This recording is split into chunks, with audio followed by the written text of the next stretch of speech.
I'm passionate about expressing my love of life and people through writing. I'm a novelist, and through fabric, and also I teach. So, and I write a column for my little local paper. So I'm telling stories, and they usually have upbeat ideas behind them. Yeah. I had a woman walk by here a few weeks ago by a booth I was manning, and she stopped. She said, "I don't have any money," but she said, "I want to tell you, this is the work of a happy woman.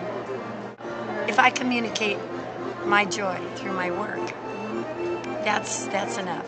India was my life-changing trip, Yeah. always. We were representative, 2 teams of kids from UCLA. There'd be a lawyer. We were all different ethnic groups, different cultural backgrounds, different religions. I was the token WASP girl with a little blonde hair. Weighed about 90 pounds at the time.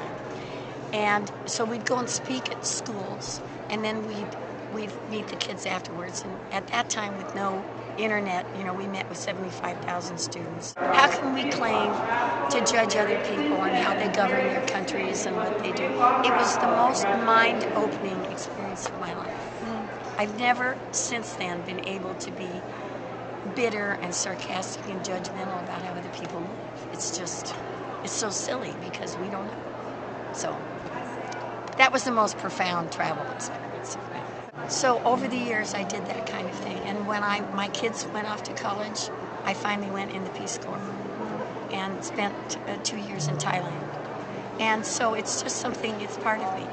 I fell in love with my Thai neighbors. I lived at a Thai school in a rural area, and they were right next door, and we'd cook dinner every night, and they called me Mama Joe.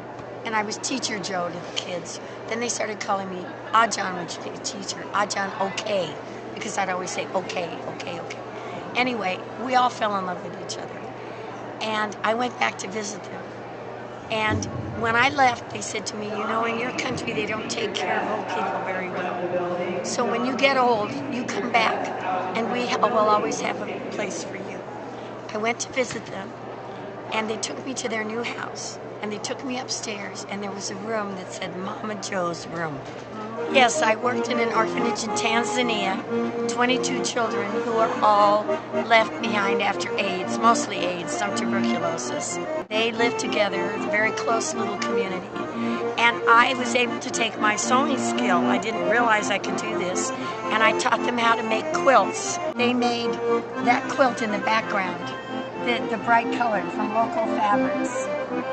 And then I have taught them how to make very simple little appliques of Kilimanjaro in the background with a child and a house.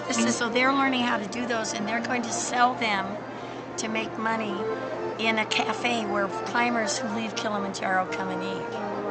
And then all the proceeds will go to help the orphanage. So I felt like I could really do something.